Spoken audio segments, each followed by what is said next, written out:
It's 8 o'clock. This is the UK Tonight. Coming up, after weeks of pressure over grooming gangs in the UK, the Home Secretary has announced a new series of local inquiries. But the £10 million plan stops short of the national review many have been calling for. Tonight, we'll hear from two women, survivors of horrific abuse when they were just girls, who say this government doesn't care about them. Also ahead, a warning from the Nurses' Union about the harrowing reality inside our hospitals, with corridors becoming makeshift wards and overwhelmed staff struggling to cope. Plus, the growing calls for parents to be given paid bereavement leave after a miscarriage before 24 weeks. We'll be hearing from the broadcaster and campaigner Myleene Klass about the trauma she and thousands of other women and their partners have endured. This is not a sickness, this is not a common cold, this is not something a GP should sign off. This is the loss of a life, and the woman is bereaved. And we're going to be joined by a woman who was scammed out of thousands of pounds by someone she thought she was in a relationship with, but who turned out to be an AI deep fake. All that to come, and much more on the UK Tonight.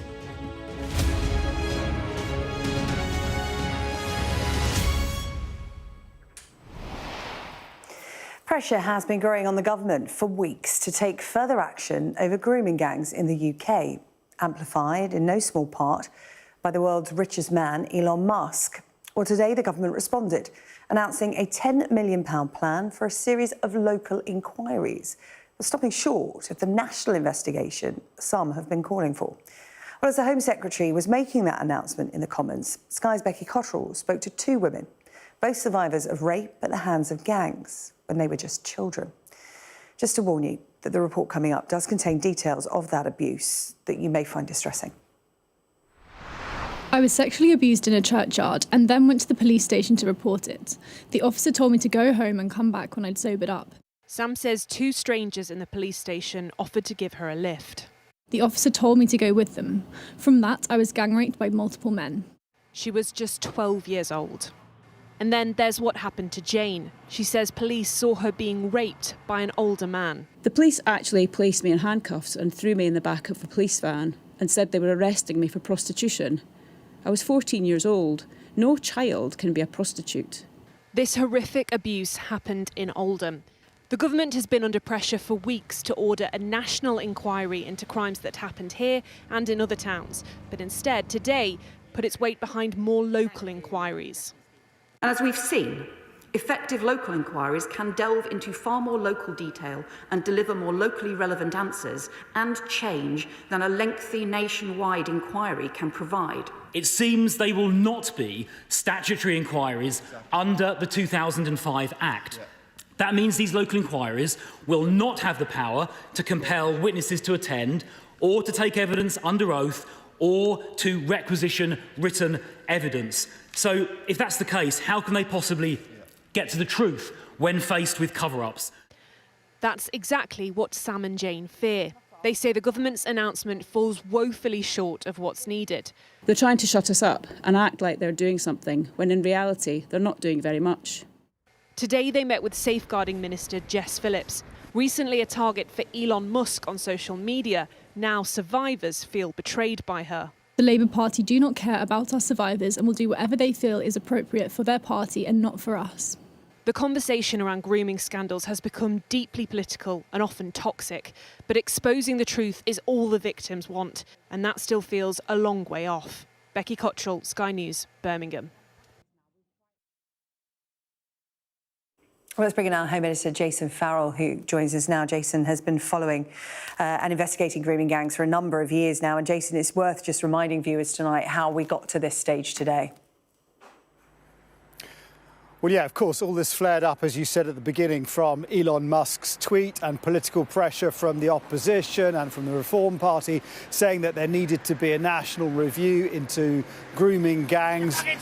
Elon Musk had initially tweeted about a trial in Oxford, and he was calling for a national inquiry as well. And what's happened since then really is there's been increasing pressure on the Home Secretary. Yvette Cooper initially saying she didn't want to have a national inquiry. There has already been one by Alexis Jay, the ICSA report, the independent investigation into child sexual abuse, which had grooming as part of its inquiry. And there have also been inquiries in Rochdale and in Rotherham and in Telford. But there has been this question about whether that's enough, and now it seems the government has come out and said that they are going to have various advancements on their position. It should also be said there's been a bit of pressure from other Labour politicians, particularly Andy Burnham in Manchester and also Sarah Champion, the Rotherham MP. So what they're saying really is they are going to have government-funded local inquiries, particularly in Oldham, but also 4 other areas. And as this news came through, I was actually with a family, victims in Telford, and I was also speaking to a family in Manchester. They're not entirely happy, and I'll just briefly explain why. I think the issue is about having these local inquiries is that it's going to be self-selecting, isn't it? Or the government is going to select these areas. And I think a lot of it is around trust and trusting the authorities. And a lot of people who are in areas where there is grooming feel that the authorities don't recognise that there is grooming in those areas. And one of the things that Sarah Champion had originally said when she suggested there should be an inquiry, she said, in any area where they say there isn't child sexual exploitation, that's an area that should immediately have a review triggered. So I think the question is are these 5 areas going to produce enough to satisfy everybody? Will they have statutory powers to call people who are sometimes reluctant to come forward, and will there be accountability at the end of it? So on the one hand, yes, they don't want to have a huge overarching national inquiry which takes up loads of time, but I guess the question tonight is, have they done enough really to satisfy the victims, to make them feel like this isn't just kind of lip service and it isn't going to really produce any further detail on what's been going on? Jason, thank you. Jason Farrell there, our Home Editor, reacting to the Home Secretary's announcement tonight. Let's get more reaction now. I'm joined by Lucy Duckworth from the Survivors Trust. Lucy, thank you so much for joining us on the UK Tonight this evening. It's not the national inquiry that so many victims were calling for. It is a series of local inquiries. What's your reaction to that announcement? Hi, thanks for having me. It is a series of local inquiries, but also the Home Secretary made a really, really important point today. She said that the 20 recommendations from the independent inquiry into child sexual abuse will be implemented in full. And among them are stronger responses to grooming gangs, which are so-called, which we call organised networks of child sexual exploitation, as well as mandatory reporting, which means that anybody who knows or suspects child sexual abuse will have to report it. The fact we don't have this in this country should be an outrage. Everybody should be really cross about that, and we should be, it's really great that the government today has made this point and is going to be doing that. The independent inquiry into child sexual abuse, it sat for 7 years. It heard testimony of 7,500 survivors. And so amongst her statement today, she said that she is going to adhere to all of those recommendations. It's actually a really important step forward in child protection for the UK today. So that's a huge positive step for victims that came out of the Home Secretary's announcement. But I, again, go back to the series of local inquiries. If it is seen as the fact that the national inquiry, grooming gangs, organised networks of child sexual abusers are, if they were just a small part of that inquiry, well, not a small part, they had their section, but for some victims, it wasn't looked into enough. A series of local inquiries, can you see the merits? Is there the need for those? Well, the recommendations from ICSA would slash in half the challenges that are faced by what we are so-called calling grooming gangs. By organised networks, we are talking about men who are coming together to communicate about abusing children. By that, we can mean in any institution, and that is what the independent inquiry looked at. Look, to have a statutory inquiry, it takes years, and people are saying, well, let's have a smaller one. It takes years. It costs lots and lots of money, and we need action right now. We cannot afford to wait any longer for children to be protected from sexual violence of any form, no matter where it takes place. And it's really positive news that the government have finally recognised that, and that they are taking the steps to do that across all government departments, which has been a big barrier until now. You talk about urgency. Obviously, we reflected on Sky News last week that, you know, it took Elon Musk to get this as part of the political conversation once again. And I remember speaking to a victim who said, you know, it was a shame. It was a shame on the UK that it took Elon Musk to thrust this back into the political spotlight. This announcement has come out today. These 20 recommendations, the Home Secretary, are going to be implemented. These inquiries will get underway. But yet again, we're still waiting for more detail, but we're also waiting for a timescale, aren't we? And when this is as urgent as it is, you know, this is happening now as we speak. Is that what you want to see, an urgency, a timescale set out so this moves quickly? It doesn't just get forgotten about again for a few months. Exactly. It's over 2 years since the inquiry produced its final report, and to date we have not one single recommendation implemented. That is an absolute outrage, and I'm grateful that the Home Secretary noted that and recognised that in her report today, in her statement today. They have committed to having that timeline set out by Easter, which is only in 2 months. And we're really looking forward to working with them to make sure that it's robust and fully accountable. What's so crucial here is that survivors' voices are continuing to be heard. If the recommendations from ICSA were completely ignored, that's 7,500 victims whose testimonies are ignored. And it's really crucial that working forward, they continue to do that. Child sexual abuse is abhorrent no matter where it happens, no matter what institution it happens in. We have 500,000 children being abused in this country every single year. We have to do something now. We can't afford to wait any longer. We've already got enough information that we need to act. What more needs to be done? Because, of course, so much has been made of the towns that are in the headlines where this has been taking place. And, of course, some of them have had their own investigations already and reports. But, you know, as our Home Editor, Jason Farrell, was reflecting on there will be many victims, even after today's announcement, that feel shut out by not having a national inquiry. Because while we focus on the names of towns and cities we know well, you know, Rotherham, Telford, there are lots of other places that haven't been named where this is happening. Yeah. I just want to point out that we have had a national inquiry. We have already had one, and it's made recommendations that we haven't yet implemented. So we have had one. What the call is so many survivors saying they want another national inquiry, a national inquiry that is dedicated to this topic. Absolutely. What the call is for another inquiry specifically into child sexual exploitation, which many people are calling grooming gangs.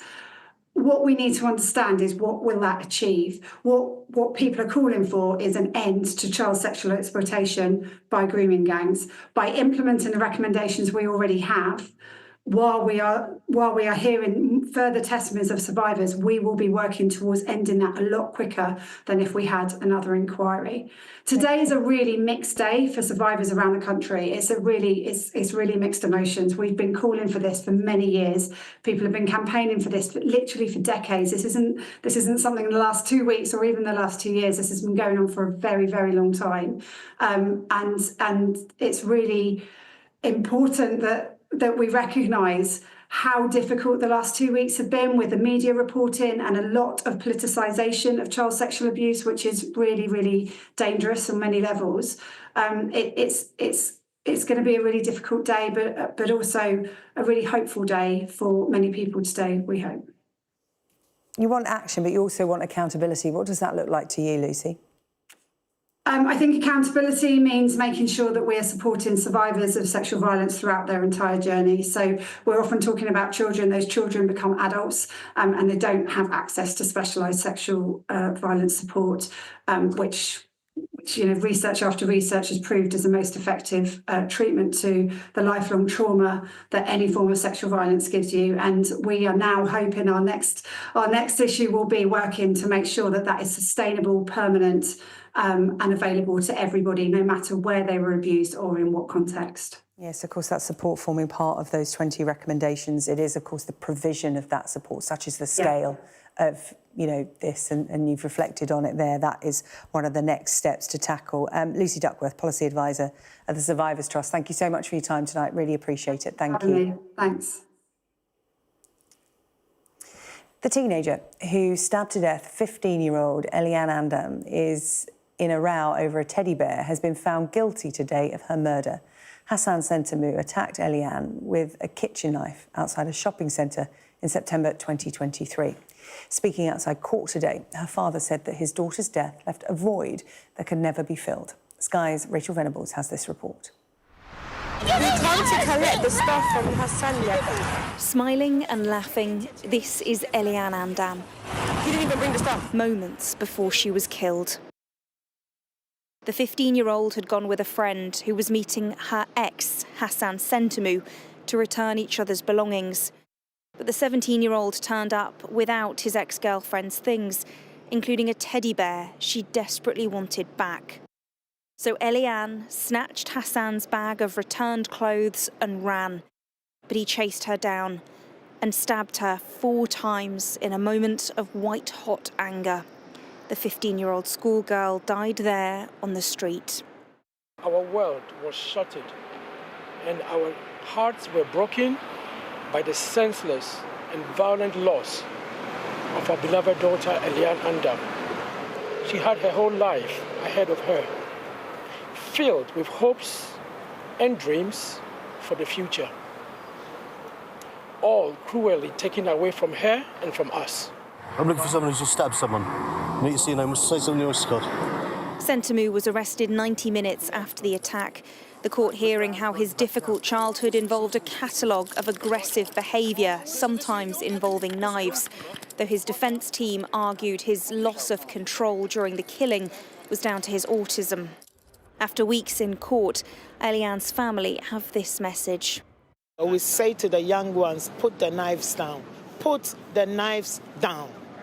So everybody who is holding a knife and thinking of using it the wrong way, please, please, please, put the knife down. Eliane's family face a future without their bright, bubbly girl, a teenager who loved music, dancing and church, who had her life taken in a moment of laughter while trying to support a friend. Rachel Venables, Sky News at the Old Bailey. The NHS says hospitals in England are jam-packed after their busiest week of the winter so far, with 96% of adult hospital beds taken. It comes alongside a stark warning today from the Royal College of Nursing that patients are dying in corridors, with some being undiscovered for hours, as well as overwhelmed staff who are struggling to cope. Our health correspondent Laura Bundock has this report. I have a nightmare that I walk out into the corridor and there's dead bodies in body bags on trolleys. Sarah dreads work and wants to leave. She often treats patients in corridors. It is, she says, undignified and unsafe. A relative said to me, my mum was really struggling to breathe, and I went over to her and she was almost in a respiratory arrest, so her oxygen levels were so low that she almost needed resuscitating because the oxygen at the bottom of her trolley had run out. With hospitals close to capacity, cramped corridors are filling up. This isn't makeshift medical care. It's now the norm. Speaking anonymously, 2 nurses have told Sky News of their harrowing experiences. We don't just corridor care in the winter, it's an all year round problem. We've been at capacity in the hospital for so long, we just invent new spaces. I have come to the very sad conclusion this week that I don't think I can continue working in the NHS or as a nurse. It breaks my soul. I love what I do. For patients too, the reality is dire. Rowena's 76 and spent 2 days being treated on a chair in A&E. Not once, but twice. I think everyone's totally demoralised. I think it's survival. I think the staff are demoralised. I think I'm petrified now of having to go into A&E. I would say at the moment, healthcare as we know it or knew it doesn't exist. NHS England says this is not the standard of care it aspires to. At Queen's Hospital in Essex, they're apologising and advising patients to lobby their MP, who here happens to be the Health Secretary. We've got a really poor layout, it's really cramped, we've got no waiting room in the majors area, and when we see 30 or 40 patients an hour, as we do at the peak of demand, people just get put everywhere. They're in 3 or 4 different corridors waiting to be seen and treated. Social care shortages delay patient discharges, and although flu's now peaked, demands and pressures on hospitals and staff are still high. Laura Bundock, Sky News.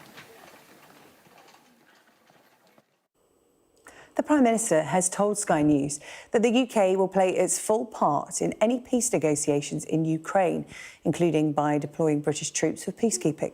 Sir Keir Starmer arrived in Ukraine today for his first visit to the country since becoming Prime Minister, meeting President Volodymyr Zelensky in Kyiv. The trip also represented a show of solidarity just ahead of Donald Trump's inauguration on Monday. Well, the PM was accompanied by our political editor, Beth Rigby, who sat down with him for an exclusive broadcast interview. You've said Britain must put Ukraine in the strongest possible position for negotiations so they can secure a just and lasting peace. Could that peace involve British troops being deployed as part of a peacekeeping force? I've said Ukraine must be in the strongest possible position, whatever happens next. And it's really important that we don't let up on this, because we don't know what's going to happen next. I do know the Ukrainians want peace. Well, we know that President Trump wants a peace deal. He said he wants a deal within 100 days. But whether it's peace, whether it's continued fighting, Ukraine must be in the strongest position. And that's why I've been really clear with my message on this. We must be clear the strongest possible position. That can't be words. But it has shifted. There is a new reality. Your language has shifted. We're now, instead of talking about open-ended war, allies are now talking about negotiations, and Trump's team are talking about a deal within 100 days. Things have changed. Well, yes, of course, there are lots of discussions going on about what might happen next. And that has to be led by President Zelensky, and that's why it's important for me to be here having my 7th meeting with him to have that discussion. So you're right in that sense. But I do have a concern that we can't simply assume something's going to happen in 50 days, 100 days, whatever it may be, and somehow let up on this absolute requirement for Ukraine to be in the strongest position. Because whether you're negotiating or whether you're continuing to fight, being in the strongest possible position is really important. And today was about not the words, it was about the action, which is why we saw some of the joint It was about showing solidarity capability and unity and the symbolism of that. But in the substance of it, would you be prepared to deploy troops for peacekeeping? This is an open discussion amongst allies. Macron's talking about it. You met him last week. Just in principle, would you agree to do that? Well, in principle, I've been discussing this with a number of allies, including, of course, President Macron, including President Zelensky here today. And we will play our full part. We have always been one of the leading countries in relation to the defence of Ukraine, and so you can read into that that we will be playing our full part. But I don't want to get ahead of ourselves here, because this has to be enduring, it has to be lasting, it needs to be sufficient to deter further aggression. So you're prepared to do it, but you're prepared to do that? Well, I don't want to get ahead of ourselves, but I do and have indicated that we will play our full part, because this isn't just about sovereignty in Ukraine, although of course it's about that. It's about what the impact is back in the United Kingdom and our values, our freedom, our democracy. Because if Russia succeeds in this aggression, it will impact all of us for a very, very long time. Still to come on the UK tonight, we'll have the latest from the Middle East, with reports the Israeli cabinet will reconvene tomorrow to approve the Israel-Hamas ceasefire. Also ahead, calls for women and their partners to have bereavement leave after having a miscarriage before 24 weeks. We'll be hearing from campaigner Myleene Klass. And scammed out of thousands of pounds, I'll be speaking to the retired university lecturer who was conned by a deep-fake AI girlfriend.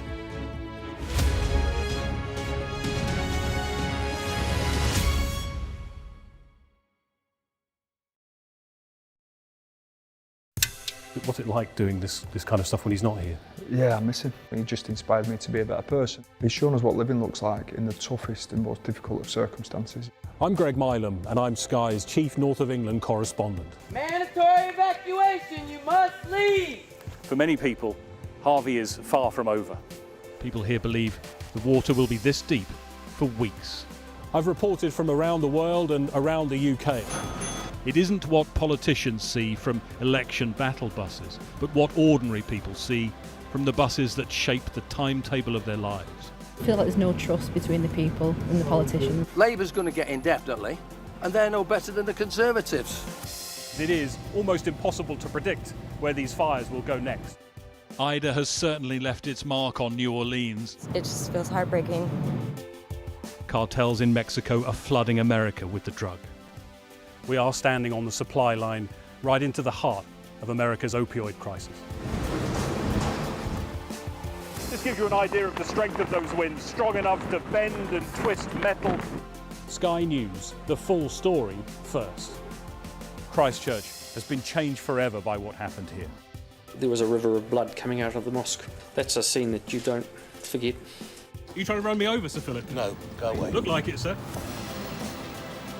Will you respond to those who made accusations, Sir Philip? Can you go away? Very good morning to you all. Morning. Do you regret the tweet, Gary? There's no sign, publicly at least, of either side being willing to give ground. Brianna's dad told Sky News what he thinks of them. If I'm honest, I hate them. They're just evil. They'll always be monsters. Free wherever you get your news. How do you reassure the public that all of these mistakes wouldn't be made again? God forbid we should have to do this again.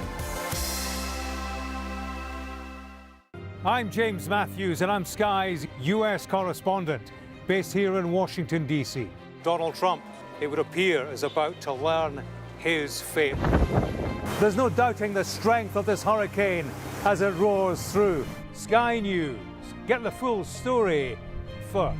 Do you fear a fourth indictment? Is it a draw? He's from Sky News. He's from Sky News. He's entitled to ask me questions.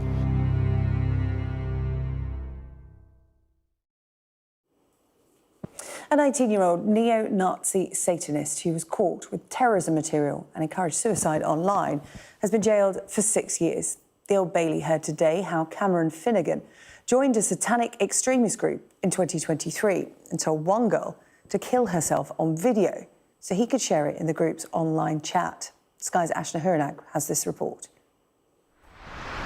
Cameron Finnegan was a social recluse who thrived online in an international network promoting extremism and violence. His bedroom in rural Sussex, draped in satanic imagery, was from where he encouraged a young woman to take her own life. Police currently don't know what happened to her. He had planned to live stream it to a community with shared extremist ideology, known as the 764. The only risk I was concerned about is that if she went through with it and I got caught. Not about whether she was dead or not. I don't think about stuff in that moment. It's just stupid I say without thinking. The 19-year-old believed completing dark acts would help him gain notoriety in the group. Knives were found in his bedroom, along with the punch bag he practiced on. He talked of participating in a terror week. A homeless man living near his house was his target. Police also found that Finnegan was in possession of an 11-page terrorism document detailing how to commit mass casualties, including vehicle and knife attacks. His search history was immense, but radicalisation began in late 2023. Evidence seen by Sky News shows Finnegan was a prominent member of the 764 group. Whilst much has been removed, sinister material continues to be shared, including pressuring others to self-harm and making light of child abuse. Some members have even called for his release. We particularly saw after COVID that there are a number of children, vulnerable adults using that online space. And just the fact that 764 actively target vulnerable individuals, they threaten them, they extort them, they're encouraging them, like Cameron Finnegan, to commit suicide, to post online acts of self-harm, as well as child abuse images. Finnegan was arrested in March last year after pleading guilty to 5 charges, including encouraging suicide and possessing indecent images of children. He has now been sentenced. Although I have some degree of optimism that your mental health will improve in a custodial setting, away from the dark recesses of the internet, public safety would not be fulfilled by imposing a determinate sentence. To police, Finnegan described 764 as a cult. He may have been jailed, but groups he operated in do still exist. Ashna Haranag, Sky News, at the Old Bailey. Turning our attention to developments in the Middle East now, and this time yesterday, there was a sense of euphoria that after 15 months of conflict, a deal for a ceasefire in Gaza had been reached between Israel and Hamas. But as we stand tonight, America's top diplomat says negotiators are still tying up loose ends. With Israeli media reporting, a cabinet meeting will now take place tomorrow to approve the deal. Sky's Alistair Bunkle has the latest from Tel Aviv. Well, it seems that whatever differences were holding up the deal earlier on today have been resolved in Doha. The Israeli Security Cabinet and wider cabinet are both set to meet tomorrow to vote on the deal. There will be opposition within the cabinet. We know that the far-right parties are opposed to this deal. Whether or not they will choose to leave the government as they threaten to do, we'll have to wait and see. But Benjamin Netanyahu should have the numbers to get the deal through. So that is the next stage in the process that should have happened today, but has been delayed until tomorrow. Israel over this is a very divided country. I spent the morning in Jerusalem outside the Israeli parliament, the Knesset, where there was a smallish protest, a few hundred people who are protesting against the deal. They feel it's a surrender. They feel it's a bad deal for Israel, and they think that the war should continue in Gaza. Tonight here in Tel Aviv, and this is the square for the hostages and the missing, it is the other side of Israeli opinion, the other side of Israeli society. It's quiet. People are here. Some are singing, some are playing music, some are praying, some are just gathering simply to be around people they know, or around friends, around other supporters. They are for the deal. They have been here. This square has been a focal point over the last 15 and a half months for the groups to try and put pressure on the government to do a hostage deal and bring the hostages home. But, they have mixed emotions. They have hope that this deal will go ahead. They have hope that the 33 hostages, including the first phase, will be released, and they have hope that all of the hostages will be released. But they have a fear, a nervousness that it won't go beyond the first phase, that it will collapse at some point, that Israel and Hamas will continue fighting each other, and some of the hostages won't ever come home. And so it is a mixed atmosphere. It's a slightly subdued atmosphere. I think it's an atmosphere of real tension over the coming days towards the implementation of that ceasefire. And as I say, a hope that it will come into force and that it will stick. Well, of course, what's happening in the Middle East has reverberations around the world and right here in the UK. Today, we've been speaking to Jewish and Palestinian communities in London to see what they have made of this ceasefire deal. This war between Hamas and Israel has been going on for nearly half a century. I hope it will be the end. The ceasefire is good in everywhere. It's not a perfect deal, but it's a deal. And it's going to get people home as fast as we can. It's been 15 months of them being in captivity, and they shouldn't have been there to begin with. None of this would have happened if October 7th they weren't taken. And it's good for both sides. I'm hoping that the Israeli hostages would be released. At the same time, the whole area will get some respite. There should be no negotiations whatsoever for hostages who are innocent people who are taken, brutally taken, have been treated in the most horrific circumstances. But no one wants to see more people getting killed, families torn apart, and it's heartbreaking on all sides. It's the best thing. No one like war. We all like peace. We all want to live in peace.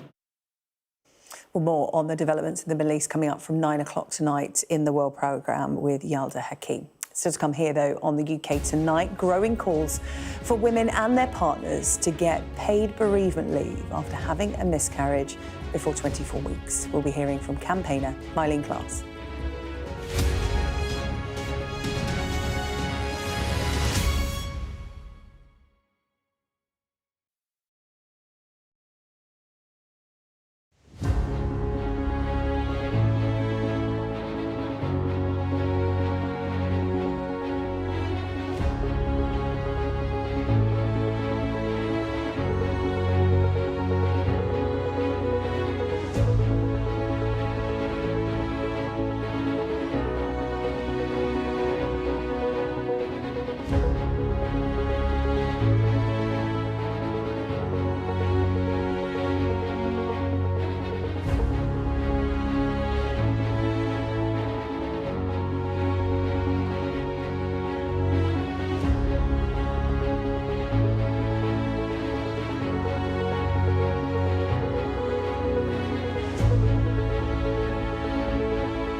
There are growing calls for women and their partners to be given paid time off work if they experience a miscarriage before 24 weeks, to give them a chance to grieve the loss of their baby. A group of MPs is putting the government under pressure to introduce a new right to bereavement leave for women and their partners. And this week, I sat down with the broadcaster and campaigner Myleene Klass, who has long campaigned to break down the taboos that surround baby loss. I started by asking her why this change would be so important. For so long, women who have experienced miscarriage and the trauma that it brings, and their families as well, in turn, have felt invisible. And the way that women's healthcare has been directed, it's quite understandable as to why, because the fact that losing a baby can then fall under the category of sick leave, it's just adding insult to injury, really. This isn't a new idea, is it? No. This has been talked about by MPs before a number of times. Well, why has it never crossed the line? I think that's a very good question. I think that it's a question that should have been answered. They had the opportunity, the former government, to answer this with the Women's Health Strategy, which is a 10-year promise that the government have to implement, and promise to do so. And it wasn't even included. Miscarriage wasn't even included in the Women's Health Strategy. That tells you exactly, it shows us exactly where their priorities did lie. And then with the pregnancy loss review, which I mentioned a year and a half ago, that was put forward to the government, very strong suggestions. And again, we haven't seen that implementation. And again, now we find ourselves today talking about the difference between sick leave and bereavement leave, and if a lost baby classifies under bereavement leave, which I think is an absolute no-brainer for any woman that has suffered the loss of a child, and the families as well that experience that loss.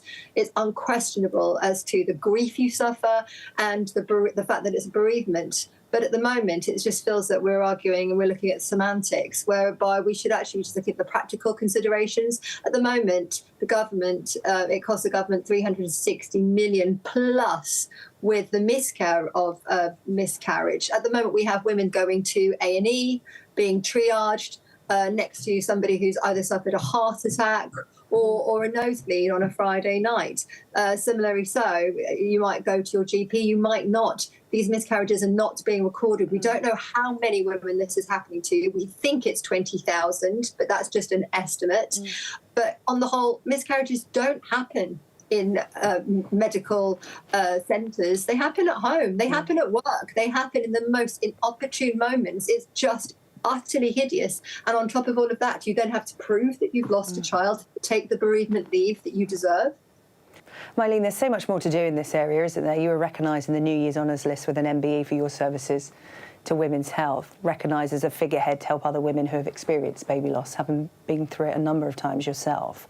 I know you're not done here. I know as an ambassador of Tommy's, for example, you're backing changes to the Women's Health Strategy in Parliament, which ensures women will not have to suffer up to 3 miscarriages before receiving help. I mean, just saying that out loud, it just sounds ridiculous. There is just so much to do in this area, isn't there? There's a lot. It's a huge honour to have been recognised for that work and to have been awarded the MBE, because it's such a dark subject most of the time. To be able to shine a little bit of light and to actually get that recognition has meant the absolute world. But to also show women the wider picture that actually we're not being ignored now. This is at Parliament level and the royal household in order to get your MBE have that recognition now. But yes, you're quite right. This is only the beginning. This is far from the end. There is, through my work with Tommy's, it's been recognised that there is very much required a graded model of care, a pathway that both medical practitioners and families can follow. So when you suffer your first miscarriage, where are you directed to? Do you go to an EPU, an early pregnancy unit? Do you go to triage and A&E? Do you go to your GP? What is the procedure? We don't have a clear pathway, let alone after the second miscarriage, and God forbid the third miscarriage. And finally, data collection. How many people are we trying to help here? 20,000 is the guess.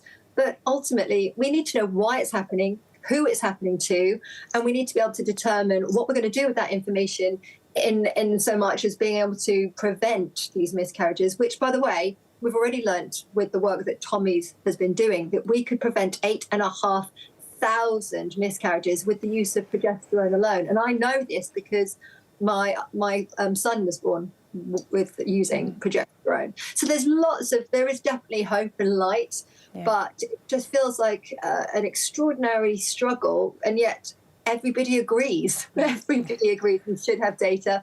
We should have support, and we should have bereavement leave after losing a child. This is not a sickness. This is not a common cold. This is not something a GP should sign off. This is the loss of a life, and the woman is bereaved. Myleene Klass speaking to me a little earlier. So to come here on the programme, we're going to be joined by a woman who was scammed out of thousands of pounds by the person on your screen there, someone she thought she was in a relationship with. But that someone turned out to be an AI deep fake. We'll have the details on that. And Emma Raducanu making it through to the third round of the Australian Open, but there is a daunting task awaiting her next.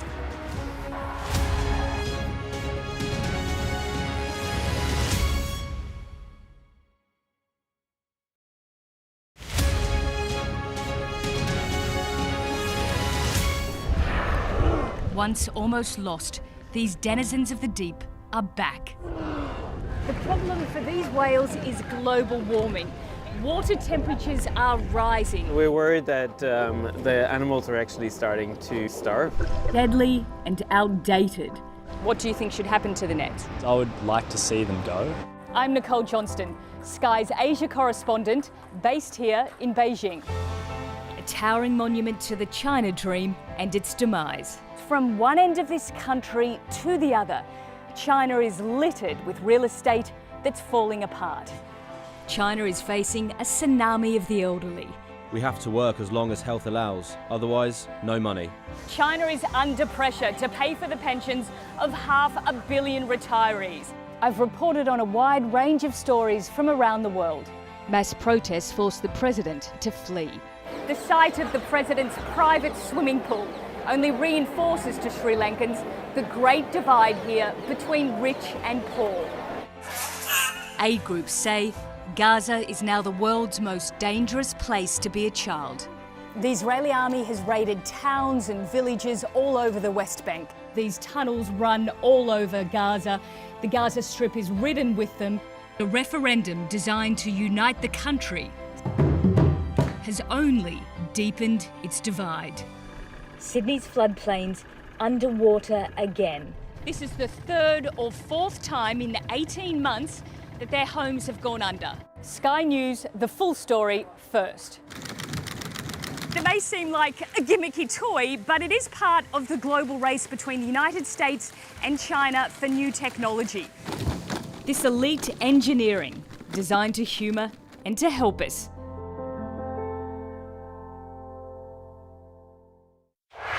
The Premier League is on NBC and Peacock. It's a clash in the capital.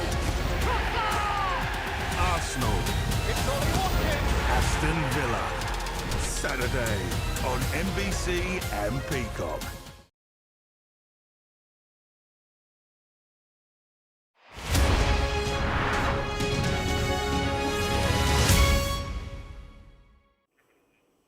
Hello, welcome back. In just a moment, we'll be joined by a woman who was scammed out of thousands of pounds by someone she thought she was in a relationship with, but who turned out to be an AI fake. She'll be telling us her story in a few minutes' time. But first, Teddy is here with the sport. And Teddy, Emma Raducanu through to the third round of the Australian Open. This is great news because we know she's been struggling of late with fitness and form. But it's just going to get harder, isn't it, in the next round? Who's she facing? Well, it's going to get very hard, isn't it? Yes. 3.5 years since she won that US Open breakthrough Grand Slam as a champion. She's through to the third round for the first time in Australia, up against Amanda Anisimova. She won it in straight sets in the end. Had a lot of trouble, though, coming into this, as you say, injured. She had some back treatment during this. Some wonderful rallies, though, from Raducanu. But up next for her is Iga Swiatek, 5-time Grand Slam champion, and someone who Raducanu has played 3 times and has never beaten. So it's going to be a big challenge. Swiatek cruising through to the last 32 with a 6-love, 6-1 win in just over an hour against Rebecca Stramkova. So a big challenge for Raducanu. And interestingly, after this match, though, she is through to the third round. She has that form as well of years ago. If she can keep that going, that run, that she actually revealed that she has apologised to Andy Murray after pulling out the mixed doubles. You may remember last summer at Wimbledon in Murray's swan song. She said she wanted to avoid any bad blood. So hopefully they're all good. And she is through to that third round with a big challenge ahead. Well, we like to see that, don't we? And now, indulge me, because I saw this story this morning. I thought I've got to talk to Teddy about this on the programme. Australians. Yes. Well known for their sledging in sport, particularly cricket. We know Nick Kyrgios likes to dish it out a bit in the tennis. The crowd gets involved as well as the Australian Open. And there's a US player who's giving as good as she gets in this tournament. And I read some of the quotes today and I thought we've got to have a chat about this because it's quite entertaining. It's brilliant, isn't it? 10th seed Danielle Collins. And it's a sort of mixed story as well because she's due to retire last season but had endometriosis. She wanted to have a family, hasn't been able to, so she had difficulties. But she's there giving as good as she got against Destiny Iava, Australian, as you say, in the Aussie crowd in Melbourne. It's not like Wimbledon, to be fair. Very vociferous, giving her a lot of flack. But she made sure that she commented to them that they would be paying the bills for her next holiday. She said she's going to plan a holiday in the Bahamas with her girlfriends. They're like big boats, big yachts, and here she is saying, yeah, you're paying my bills. She got 290,000 Australian dollars, which we think works out just under £150,000. So it should be a fantastic holiday for her in the Bahamas. As I say, she had a bit of a difficult time, but certainly giving it as good as she got to the crowd there. And I suppose, you've got to take it if you're going to give it. Well, exactly. I think she's pretty strong on that front. And the Aussie crowd are quite good, aren't they, at dishing out and perhaps, taking it on the chin as well. Can we have a chat about, before we look at the rest of the sport, about the Brits at the Australian Open? How have they been getting on and what's been happening? Jack Draper, Jacob Fernley through on the men's side, which is really good. We should mention, absolutely, before we update people on the football, that Katie Bolter did go out, the British women's number 1. She went up against Veronika Kodomatova, former number 9 in the world from Russia, lost in 3 sets. And Bolter's 15th Grand Slam. She's never gone past the third round, didn't get to the third round this time. It's a disappointment for Bolter, but Raducanu, Fernley and Draper are all through. So good news there on the British tennis front. Let's update you next on a big match between Manchester United and Southampton. Staying connected is vital for business. Sky Business sponsors this report. I often describe youth development as the true 92 club system. It's irrespective of your divisional status. It's truly operating across the Premier League and the EFL, developing players at every level. Some clubs are looking at it from the perspective of trying to develop homegrown players. Other clubs are looking at it to help balance the book. Some clubs operate a player trading model where they're looking to identify that talent that they can develop and then maybe sell on to some of the bigger clubs, but that money can then be reinvested back in the club in order to help keep it sustainable and operating in its local community. So everybody's got different objectives.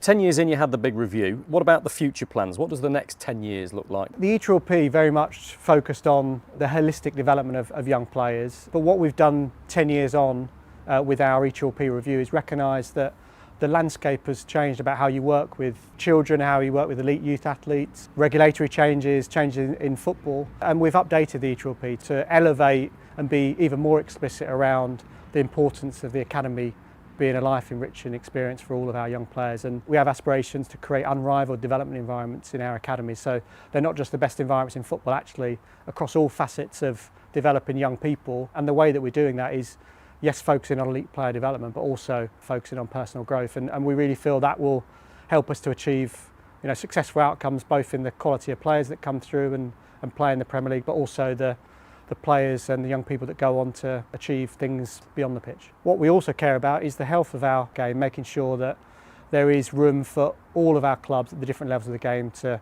have success for them, that we are diverse and inclusive in our environments, in our playing populations, in our workforce. The work continues and it's something that we're really committed to. We've seen what happens at Manchester United, a category. Sky Business sponsors this report. Let's have a quick look at the weather now. The rest of the week is going to stay fairly settled with a lot of cloud for some of us, but it will turn a bit colder. Most places are looking dry this evening, but low cloud across South Wales and central and southern England will bring some drizzle. It's going to be windy in the far northwest with coastal gales possible. Clouds will become more extensive tonight, patchy rain moving into the windy northwest later. There'll be some fog as well, with East Wales, the Midlands and northern England most at risk. It will be largely frost-free. Cloud breaks are going to develop tomorrow morning, with the best sunny spells to the north and east of high ground. It's going to be largely dry, but the windy northwest of both Scotland and Ireland will have some patchy light rain. It's going to be mild for many of us, chilly for much of southern Britain. The afternoon, similar. Cloud is going to increase across Ireland and Northern Ireland. Saturday is going to be colder, especially for England and Wales. There'll be some sunshine, but the southeast will be rather cloudy and damp.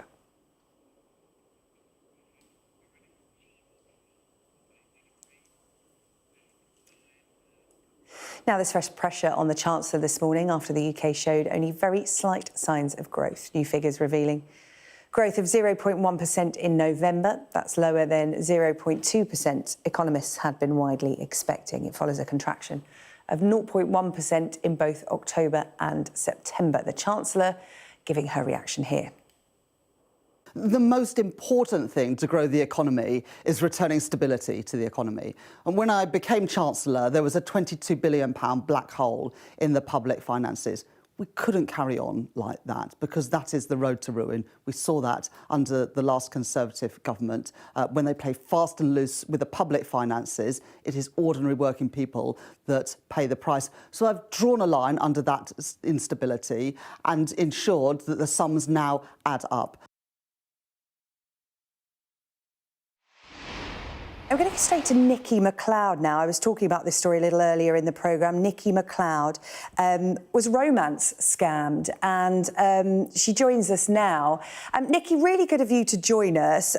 You were romance scammed by a woman you believed was called Allah. We can show viewers pictures of Allah now. How did you meet her? I met her on Facebook. Yeah, that's her. I met her on Facebook.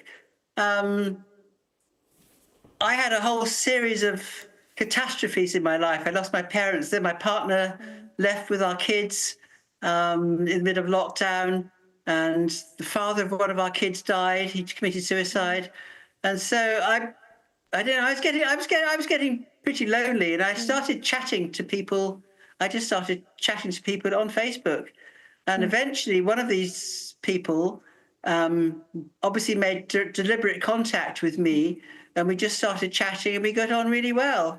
And it was this particular person whose the images you're seeing there, and she's a very attractive person. And the words she was saying, although it wasn't her that was saying these words, made a lot of sense. And we shared each other's life stories. I told her my entire life story, and she told me hers, although now I realise it was completely fictitious. Yeah, Nikki, just to explain, the images we're looking at are either of a real person that have been used by scammers, or they are AI-generated images. So the woman we're seeing isn't the scammer. The scammer was behind this. But these images are so really... We're looking at a video here, because obviously you had text contact, audio contact, but it's the visual, because you were sceptical in the beginning, weren't you? Absolutely, I was very sceptical. And so she created, or the person created these videos. They put my name in it.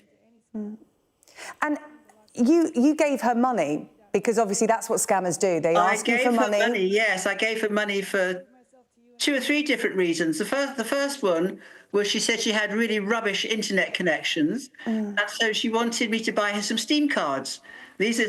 Steam is a company that sells internet games to mainly teenage boys, I think. Anyway, she wanted me to buy these Steam cards, scratch the numbers off, and then photograph them and give her the card numbers. Whatever she did with them, I have no idea. But she said it was to give her internet connections because she was on an oil rig. And it racked up and racked up, didn't it? It amounted to £17,000. You've been very brave coming out and telling your story, because most people who've been romance scammed don't. We are running out of time, Nikki, but I just want you what have you learned? What do you want people to know about these images? Because that looks so realistic. They are incredibly realistic, and the videos were realistic. She put my name in it and everything, and said, "Nikki, I'm not a scammer. You just have to believe me." And so I believed her. And how I ended up giving her a lot of money was she wanted to come and visit me in Scotland. and she wanted me to pay for a helicopter trip from her. Well, listen, Nikki, we're going to follow this story because this isn't done. I know that you're investigating this. So, Nikki, thank you for telling your story tonight. Thank you.